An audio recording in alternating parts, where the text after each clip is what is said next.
Hello, my name is Bill Doran, and this is my Lab 3 report. So the purpose of this lab is to find the distance dependence of the magnetic field of a bar magnet. We can collect this data using a smartphone app, and we take these observed values and compare it to the value that the PHYS law would predict for on and off axis. Thus, potentially, we can prove the PHYS law.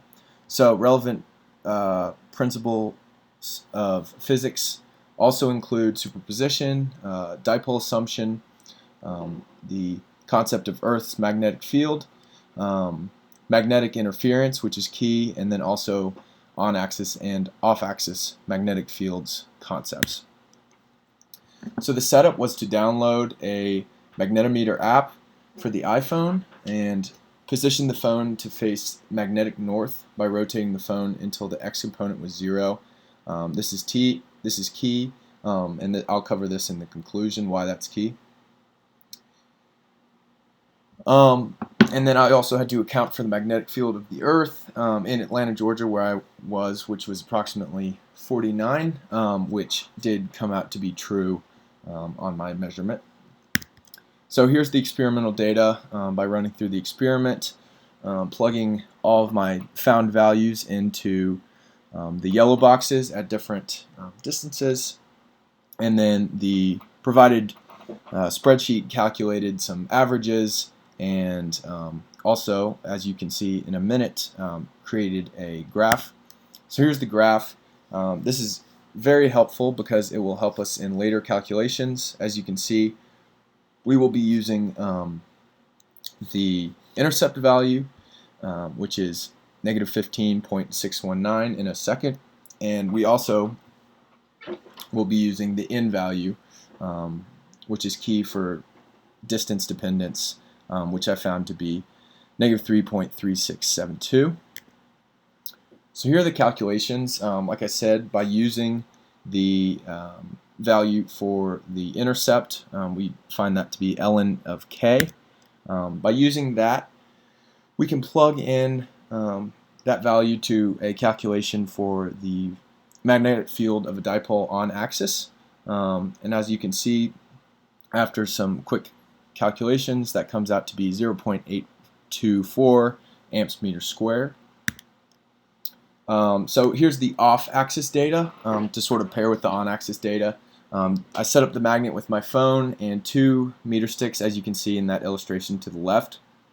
And I was able to record the X, Y, and Z components of the off-axis magnetic field. And as you can see, that data was stored in that table on the bottom.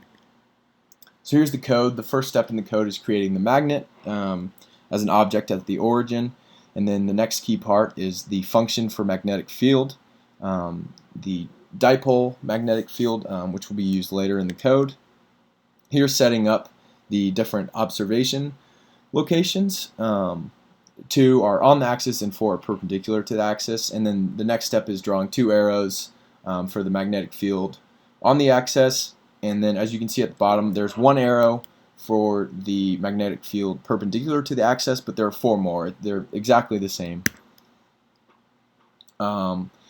Next, I plugged in the values that I determined from my experiment, and as you can see at the bottom, we were able to draw an arrow to represent the magnetic field 45 degrees from the axis. So here's the model. Here's what it looks like. As you can see, that little cylinder is our magnet, and then the orange arrows are on axis, the blue arrows are off axis. When comparing the output of the computational model to my observed calculations, my D values were somewhat similar, but my magnetic fields were quite different. It's also key to note that the Z component from the model is 0 because it doesn't account for the magnetic field of the Earth. So here are the concluding questions. If I hadn't oriented the experiment to compensate for magnetic north, my data would have been compromised, and my results would have been quite different due to the magnetic field caused by the Earth, which would be picked up by the magnetometer, and my X and Y values would have been impossible to interpret. I couldn't make those distinct from the magnetic field caused by the Earth itself. And then what if I was to stick two identical magnets together end to end and run the experiment again? I expect that the magnetic fields that I measured would be approximately doubled. In reality, it's going to be a little bit less than doubled due to the extended distance of that second magnet on the end of the first magnet. So that's my presentation. Thank you.